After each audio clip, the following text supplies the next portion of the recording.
So hello everyone, नमस्कार। स्वागत है आप सभी का आपके अपने YouTube channel Akshay Yadav GS पर। तो आज हम बात करेंगे पॉलिटी के पीवाईक्यूज की जो ईयर 2020 में आए थे। इससे पहले हम 2014 से लेके 2019 तक की बात पहले ही कर चुके। ठीक है, जिन भाई ने वो वीडियो नहीं देखे या मैंने देखे हैं वो आप जाके देख सकते हैं। ठीक है, तो इसी सीरीज को कंटिन्यू करते हुए हम आज के क्वेश्चंस को करते हैं। ठीक है, तो first question is which part of the constitution of India declares the ideal state of welfare state, sorry, the ideal of welfare state. ठीक है, so the question is which part of the constitution of India declares the ideal of welfare state. so idea of welfare state की कौन बात करता है? तो idea of welfare state की बात करता है DPSP, जो director principle of state policy है under part 4 of the constitution. ठीक है, इसके आर्टिकल कौन सा है? आर्टिकल 36 to 51 है, वो बात करते हैं डीपीएसपी की। डीपीएसपी क्या होता है? जो डीपीएसपी है वो एक तरह से गवर्निंग प्रिंसिपल्स है जिनको फॉलो करती है स्टेट। कोई भी लॉ बनाने से पहले या पॉलिसी बनाने से पहले वो डीपीएसपी को फॉलो करती है। ठीक है, पर ये कोर्ट पे इन्फोर्सिबल नहीं है, ये बात ध्यान रखना है कि जैसे फंडामेंटल राइट्स कोर्ट में इन्फोर्सिबल है। अगर फंडामेंटल राइट वायलेट होता है तो you can go to supreme court और हाई कोर्ट, पर अगर डीपीएसपी वायलेट होता है तो आप सुप्रीम कोर्ट या हाई कोर्ट नहीं जा सकते। ठीक है, ये बात ध्यान रखना। तो वेलफेयर स्टेट की कौन बात करता है? जो आर्टिकल 36 से 51 है डीपीएसपी के, वो वेलफेयर स्टेट की बात करते हैं। ठीक है, तो जो फंडामेंटल राइट्स हैं, ठीक है, वो इंडिविजुअल या सिटीजन्स के राइट्स की बात करता है, ना कि वेलफेयर स्टेट की बात करता है। ठीक है, इस तरह से प्रीएम्बल जो है वो आउटलाइन करता है कि भाई जो हमारे कॉन्स्टिट्यूशन है उसमें क्या क्या होना चाहिए, कैसे कैसे होना चाहिए। वो एक तरह से ओवरव्यू देता है हमारे कॉन्स्टिट्यूशन का जो प्रीएम्बल है।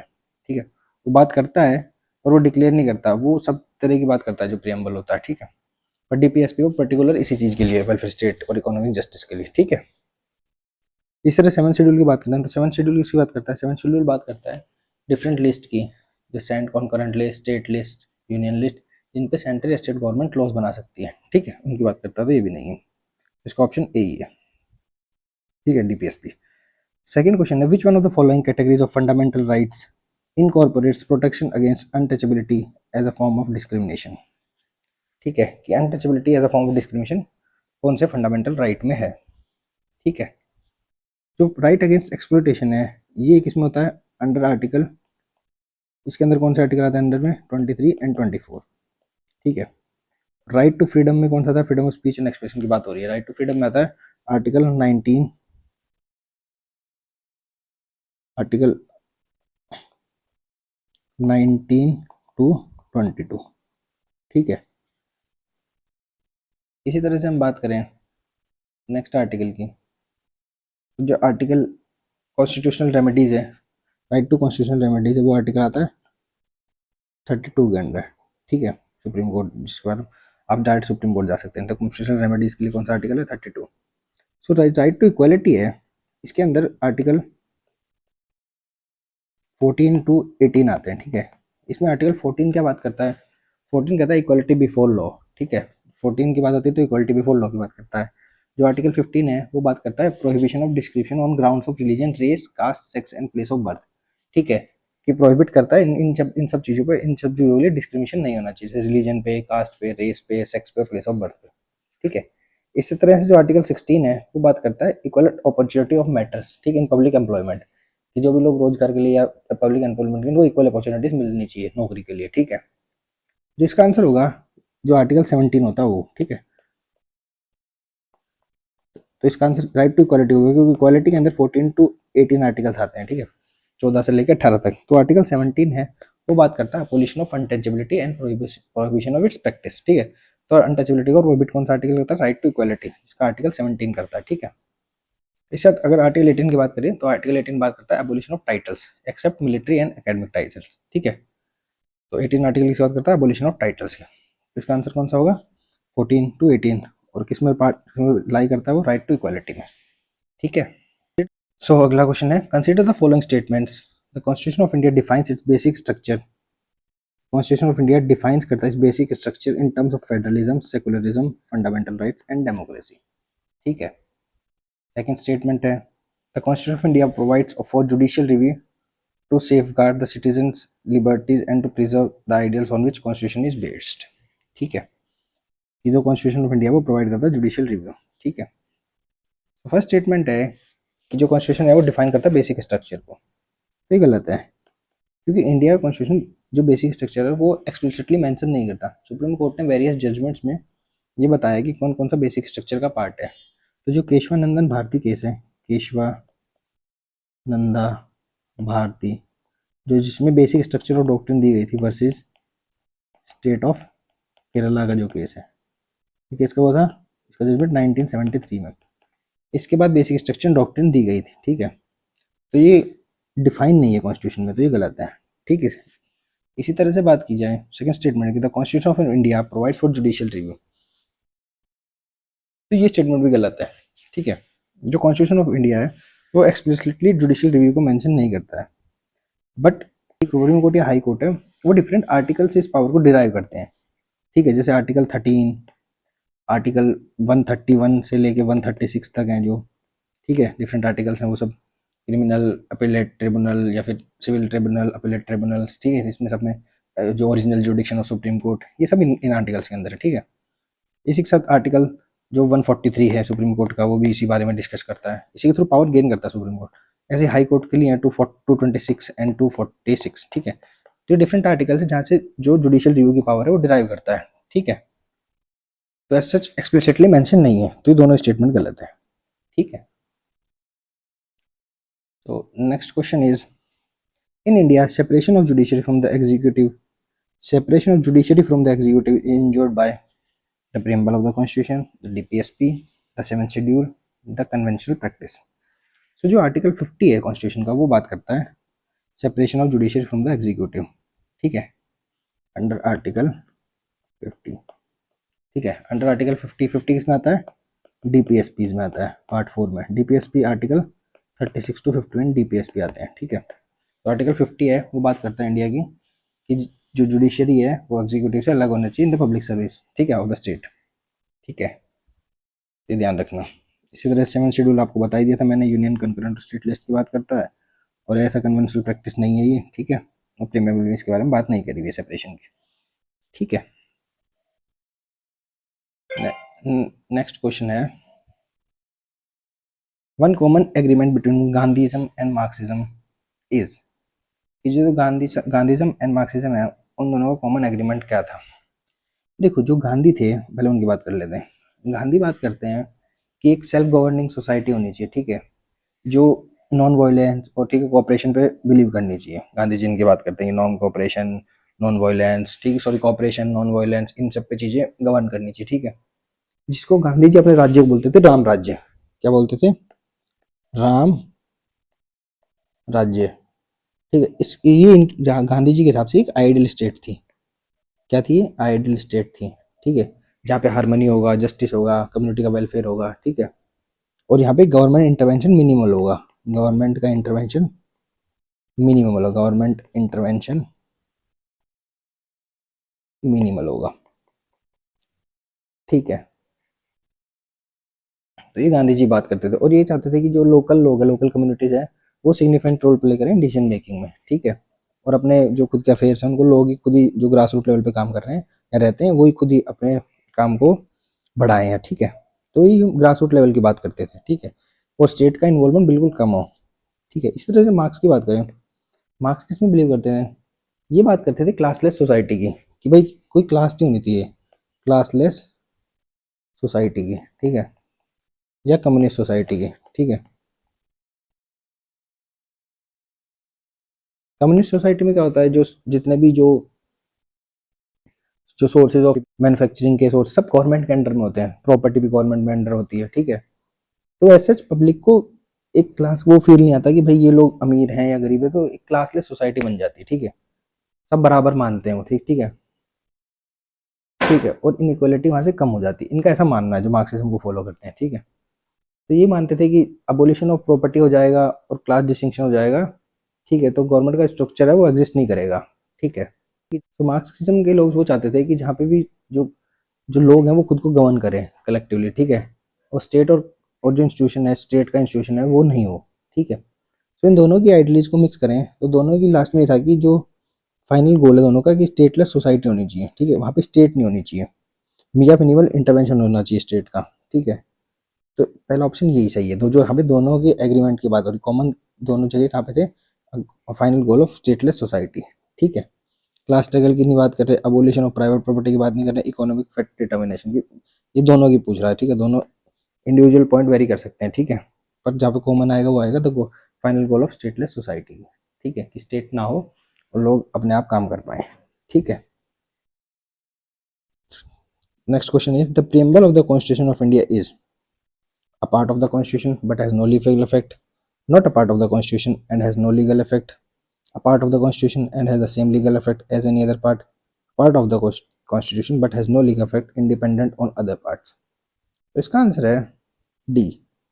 डी क्यों है? जो केशवानंदन भारती जजमेंट था 1973 में, उसमें बोला गया था कि preamble is the part of the constitution, ठीक है। तो ये स्टेटमेंट तो वैसे गलत हो गया बी वाला, ठीक है। और इसमें पूछा कि has no legal effect independently on other parts, ये बात भी सही है। इसमें सुप्रीम कोर्ट ने क्लेरिफाई किया कि जो प्रियम्बल है वो जो है कॉन्स्टिट्यूशन का पार्ट है, ठीक है, part of the constitution, and it can also be used to interpret ambiguous provisions. जो इंडियन कॉन्स्टिट्यूशन में एम्बिगुअस प्रोविजंस होंगे कुछ भी, उसको इंटरप्रेट करने के लिए कॉन्स्टिट्यूशन का जो प्रियम्बल है उसको यूज किया जा सकता है, ठीक है। पर इसको यूज नहीं किया जा सकता कि कोई लॉ है उसको स्ट्राइक डाउन करने के लिए, कि अनकॉन्स्टिट्यूशनल बताने के लिए, ठीक है। अगर कोई एम्बिगुअस प्रोविजन है उसको लिए तो यूज किया जा सकता है, पर किसी भी लॉ को अनकॉन्स्टिट्यूशनल बताने के लिए इसको यूज नहीं करा जा सकता, ठीक है। ये सिर्फ गाइडिंग है, गाइडिंग प्रिंसिपल्स है, ठीक है, इसके अंदर जो लिखे हैं, ठीक है। ये किसी लॉ को अनकॉन्स्टिट्यूशनल नहीं बता सकते हैं, ठीक है। बस इसको यूज करके आप किसी प्रोविजन को इंटरप्रेट कर सकते हैं, ठीक है। तो इसमें यही था। नेक्स्ट क्वेश्चन है a parliamentary system of government is one in which dash all political parties in the parliament are represented in the government, the government is responsible to the parliament and can be removed by it, the government is elected by the people and can be removed by them, the government is chosen by the parliament but cannot be removed by it before its completion of the fixed term, ठीक है। तो इसका answer क्या होगा? जो पहला statement है वो तो नहीं हो सकता, all political parties in the parliament represent in the government, ऐसा तो है नहीं भाई। पार्लियामेंट्री सिस्टम में कि सारी पार्टियों को रिप्रेजेंटेशन किया जाए, तो सेकंड तो गलत है, सॉरी फर्स्ट तो गलत है। सेकंड स्टेटमेंट है the government is responsible to the parliament and it can be remove by it, तो ये सही है, ठीक है। क्यों सही है? इंडिया में बोला जाता है जब पार्लियामेंट है वो इनडायरेक्टली और directly responsible to the Lok Sabha, ठीक है। तो ये सही है पार्लियामेंट्री सिस्टम में। और अगर ऐसा नहीं होता है तो एक नो कॉन्फिडेंस मोशन लाके जो लोकसभा है उसको डिसॉल्व किया जा सकता है, Lok Sabha can be dissolve by using no confidence motion, ठीक है। इसी तरह third statement the government is elected by the people and can be remove by them, ये भी नहीं हो सकता। ये डायरेक्ट डेमोक्रेसी का पार्ट है कि लोग हटा सकते हैं और ला सकते हैं, ये डायरेक्ट डेमोक्रेसी में होता है, पार्लियामेंट्री डेमोक्रेसी में नहीं होता है, ठीक है, पार्लियामेंट्री सिस्टम में नहीं होता ये। और जो लास्ट ऑप्शन है the government is chosen by the parliament but can be remove bye it's before completion of a fix term, ये तो बिल्कुल ही गलत है। ये तो बिल्कुल अपोजिट बोल रहा है, ठीक है, fundamental principle of parliamentary democracy की, ठीक है, कि गवर्नमेंट को चूज किया है उसको हटा सकते हैं, ऐसा नहीं होता है, ठीक है। ठीक है, अगर नो कॉन्फिडेंस मोशन लाके वहां से हटा सकते हैं पार्लियामेंट से, ठीक है। सो नेक्स्ट क्वेश्चन है in the context of India, India के कॉन्टेक्स्ट में विच one of the following is the characteristics appropriate for bureaucracy, ठीक है। ये इंडिया के कॉन्टेक्स्ट में कौन सा है जो ब्यूरोक्रेसी का एप्रोप्रिएट कैरेक्टरिस्टिक है? तो ब्यूरोक्रेसी का हम सबको पता होना चाहिए, इसी की तैयारी कर रहे हैं अपन सब, ठीक है। An agency for widening the scope of parliamentary democracy, की एक एजेंसी है जो पार्लियामेंट्री डेमोक्रेसी को वाइडनिंग करने का काम आती है, ठीक है। सेकंड ऑप्शन है an agency for strengthening the structure of federalism, federalism को स्ट्रक्चर को स्ट्रेंथन करने का काम आ रही है। थर्ड है an agency for facilitating political stability और इकोनॉमिक ग्रोथ, ये तो बिल्कुल ही गलत है, पॉलिटिकल स्टेबिलिटी का क्या काम है, ठीक है, ब्यूरोक्रेसी के कैरेक्टरिस्टिक में। N agency for implementation of public policy, ये सही लग रहा है। क्यों लग रहा है? क्योंकि जो ब्यूरोक्रेसी है वो परमानेंट एडमिनिस्ट्रेशन मशीनरी होती है, परमानेंट एडमिनिस्ट्रेटिव मशीनरी होती है, एडमिनिस्ट्रेटिव मशीनरी, यही काम आती है जो डे टू डे काम करती है गवर्नमेंट के, ठीक है। तो यही पॉलिसीज को या लॉज पॉलिसीज या कोई भी प्रोग्राम्स हैं, ठीक है, जो उनको एग्जीक्यूशन का काम करती है, जो लेजिस्लेटर ने बनाई है, ठीक है, पॉलिसीज प्रोग्राम उनको एग्जीक्यूट करती हैं, ठीक है। जो फॉर्मुलेटेड की गई बाय लेजिस्लेचर, ठीक है। तो क्या है, an agency for implementation of public policy, ध्यान रखने का। नेक्स्ट क्वेश्चन है, consider the following statements. The president of India can summon a session of the parliament at such place where as he she thinks fit। ठीक है, ये statement सही है, ठीक है। क्यों सही है कि अंडर आर्टिकल 85 क्लॉज 1 इस बारे में बात करता है। The president has the power to summon each house of the parliament to meet at such time and place as a things fit, ठीक है। तो अंडर आर्टिकल 85 जो है वो इस बारे में डिस्कस करता है, तो ये सही स्टेटमेंट है, ठीक है।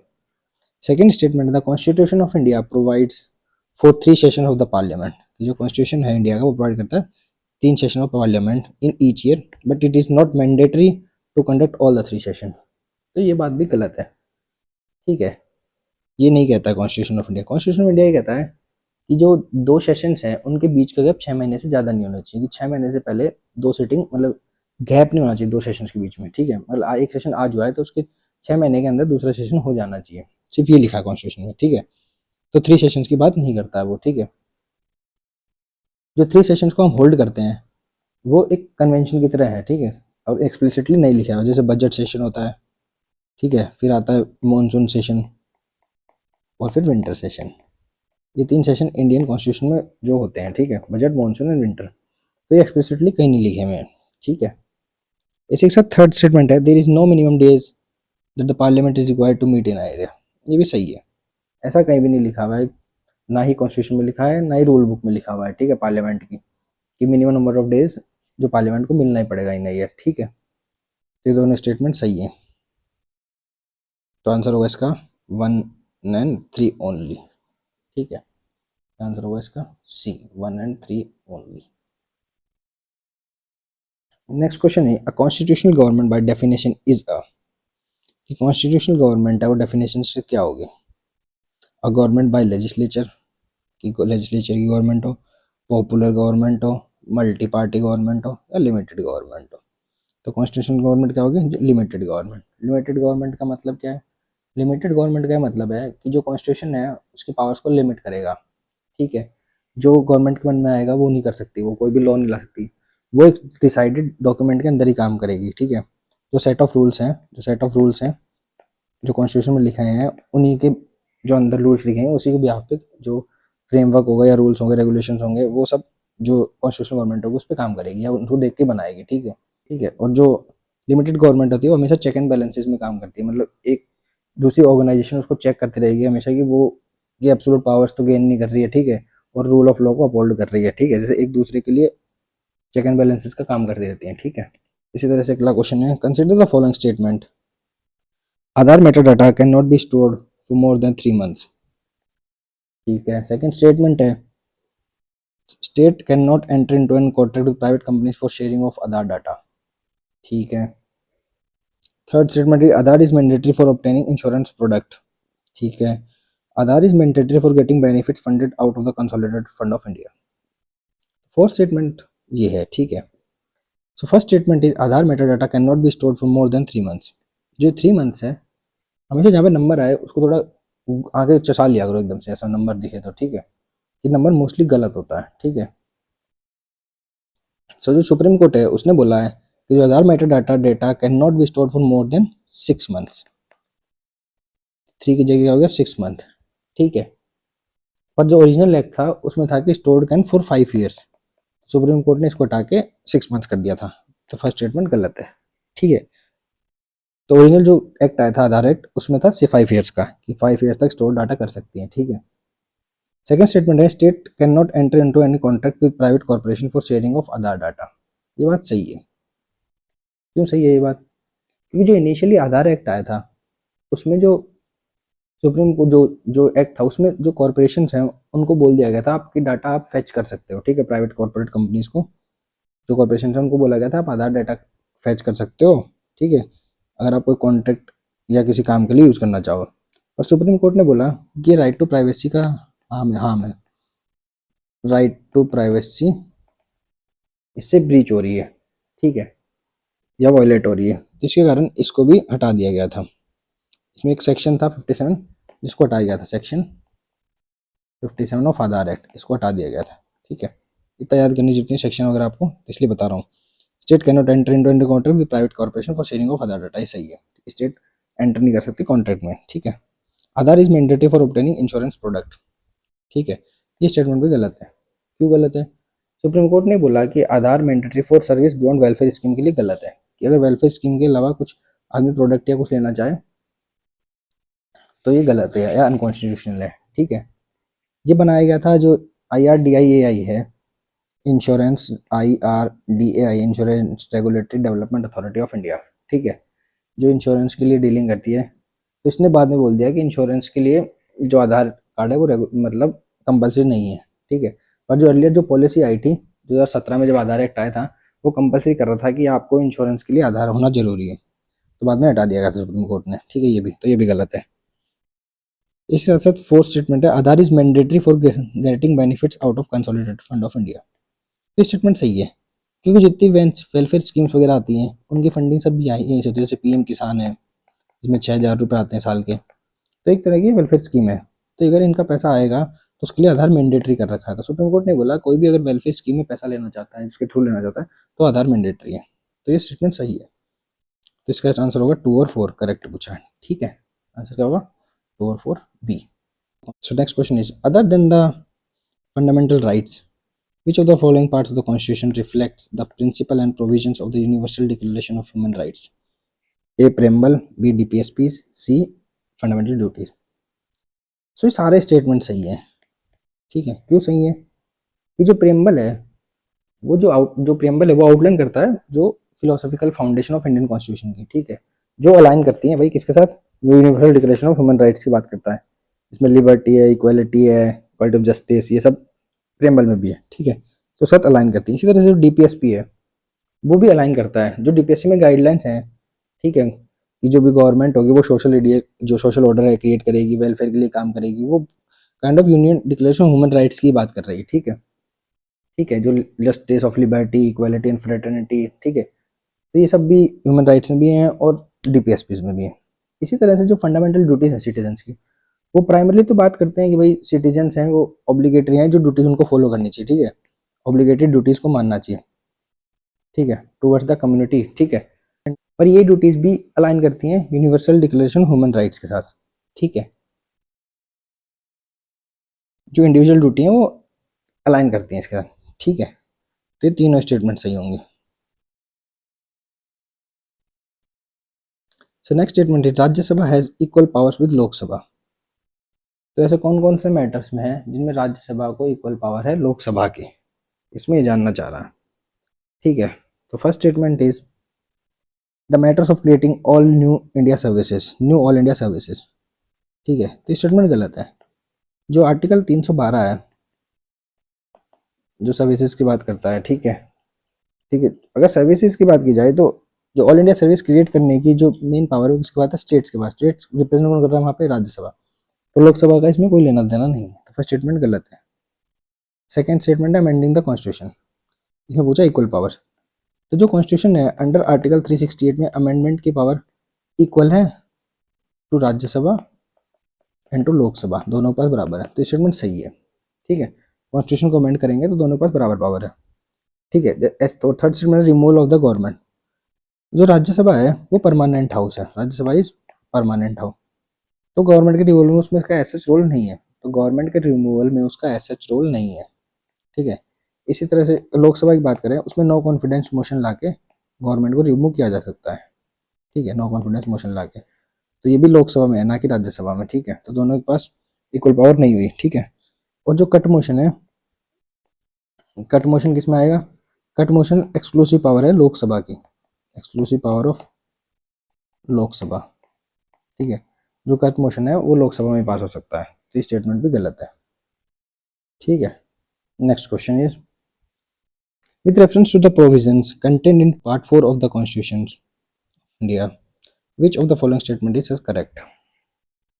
जो पार्ट 4 है उसको लेके, पार्ट 4 क्या है? पहली बात तो ये ध्यान रखना DPSP है पार्ट 4 में, पार्ट्स में आपको पढ़ा सकता हूँ, उसके बाद जो प्ले लिस्ट उसमें आके चेक कर सकते हैं। ठीक है, उसमें जो शेड्यूल्स हैं, पार्ट्स हैं, वो सब कवर हो गए, एंटी डिफेक्शन भी कवर कर दिया, अब तो वो सब आप देख सकते हैं, ठीक है। फर्स्ट स्टेटमेंट है they shall be enforceable by courts. ये स्टेटमेंट गलत है कि जैसे कि पार्ट 3 में एफआरस हैं, पार्ट 3 में एफआरस हैं, फंडामेंटल राइट्स हैं, जो वो एनफोर्सेबल हैं कोर्ट से, एनफोर्सेबल बाय कोर्ट्स। और उनका वायलेशन होता है तो आप सीधा सुप्रीम कोर्ट या हाई कोर्ट जा सकते हैं under article 32 and under article 26 of the constitution, ठीक है। पर आपका अगर पार्ट 4 वायलेट होगा तो आप कोर्ट नहीं जा सकते हैं, तो एनफोर्सेबल नहीं है ये, तो पहला स्टेटमेंट गलत है। तो पहला स्टेटमेंट गलत होता है, दो स्टेटमेंट गलत हो गए, ठीक है। They shall not be enforceable by any court, तो ये सही हो गया कि भाई कोर्ट से एनफोर्स नहीं किए जा सकते, तो स्टेटमेंट सही है। The principles laid down in this part are influence the making of laws by the state, कि इनमें जो पार्ट लिखे गए हैं वो इन्फ्लुएंस करते हैं policy making of the state, ये बात सही है। कोई भी स्टेट पॉलिसी बनाएगी तो जो पार्ट 4 के जो आर्टिकल्स है 36 टू 51 उससे इन्फ्लुएंस होते हैं, ठीक है, तो ये बात सही है। इसका आंसर क्या होगा, बोथ 2 एंड 3, ठीक है, दोनों 2 एंड 3 की बात हो रही है। और जो आर्टिकल 37 है अगर वो बात करी जाए तो वो मैंडेट करता है कि जो प्रिंसिपल है, ठीक है, वो इनका fundamental in the governance of the country, ठीक है, under article 37 of the constitution है, वो बात कर रहा है कि जो जो डीपीएसबी में वो fundamental in the governance of the country, fundamental in the governance of the country, ठीक है, फंडामेंटल गवर्नेंस के लिए, ठीक है, तो स्टेटमेंट भी सही है थर्ड वाली। अगला सवाल है consider the following statement according to the constitution of India a person who is eligible to vote, जो पर्सन एलिजिबल टू वोट है can be made a minister in a state for 6 months even if she is not a member of legislature of that state, ठीक है, कि जो भी इंसान eligible है vote के वो मिनिस्टर बनाया जा सकता है। बात तो ठीक है कि भाई कि किसी को मिनिस्टर बनाया जा सकता है, पर जो एलिजिबल टू वोट है वो स्टेटमेंट गलत है, क्योंकि 300 जो 26 आर्टिकल है वो अलाउ करता है वोटिंग राइट्स अबाउ 18 ईयर्स, ठीक है, तो 18 साल से ऊपर वोट कर सकते हो, पर आपको इलेक्शंस के लिए आपकी एज होनी चाहिए मिनिमम 25 ईयर्स, या 25 साल से बड़े होने चाहिए लोकसभा या स्टेट असेंबली में आप बैठने के लिए फॉर एमएलए और एमपी। और आप इसी तरह से स्टेट काउंसिल्स में जाएंगे तो 30 ईयर्स की एज होनी चाहिए, जैसे राज्यसभा या स्टेट काउंसिल्स में, ठीक है, मिनिमम एज है 30 ईयर्स। तो अगर 18 साल के एलिजिबल को कर देंगे तो मिनिस्टर नहीं बन सकता, तो पहले स्टेटमेंट गलत है कि भाई 25 साल का चाहिए, राइट टू वोट वाला तो 18 साल का ही होता है, तो पहली स्टेटमेंट कैसे गलत होगी, इसलिए गलत हो गई, ठीक है। ये कॉन्स्टिट्यूशन में लिखी गई है एज इनकी, ठीक है, अंडर आर्टिकल 173, ठीक है, फॉर स्टेट लेजिस्लेचर, ठीक है, ये पढ़ सकते हैं क्वालिफिकेशंस क्या क्या है 173 में आर्टिकल्स में, एक तो member of the legislative council बनने के लिए, ठीक है। इसी के साथ सेकंड स्टेटमेंट जो है according to representation of people act 1951 a person convicted of a criminal offense and sentenced to imprisonment for 5 years is permanently disqualified from contesting an election even after his release from the prison, तो ये भी गलत है। क्यों गलत है, जो section 8 है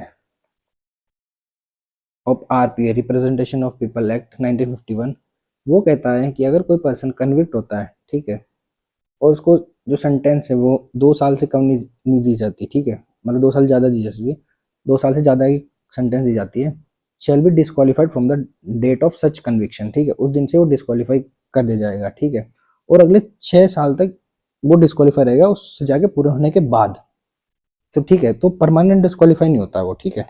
जैसे मान लो आज किसी को सजा आई 2 साल की, 2026 चल रही है, तो 28 तक तो वो 2 साल की सजा काटेगा, 28 से 6 साल और जोड़ लो 2034 के बाद वो इलेक्शन लड़ सकता है, ठीक है, उसके 6 साल के टाइम पीरियड के बाद, तो परमानेंटली डिसेबल वो डिस्क्वालीफाई नहीं करेंगे उसको, ठीक है, तो नीदर वन नॉट टू। सो ये सब सवाल थे जो आए थे पीवाई क्यूज में 2020 में। सो मेरे भाई किसी को भी डाउट हो तो कमेंट बॉक्स में बता सकते हैं, ठीक है, जुड़िए हमारे चैनल से, सब्सक्राइब कीजिए इसको, ठीक है, किसी को कोई डाउट हो तो हमारा टेलीग्राम चैनल भी है, उस पर आप जुड़े हमारे साथ। और इसी के साथ एक हमने नया चैनल शुरू किया है सच, इंस्टाग्राम पे भी अक्षय यादव जीएस के नाम से, ठीक है, उसको फॉलो करें कंटेंट के लिए, नया ही बनाया वो अक्षय यादव जीएस, ठीक है, उसको फॉलो कर सकते हैं हम इंस्टाग्राम पे भी। तो थैंक यू, जय हिंद।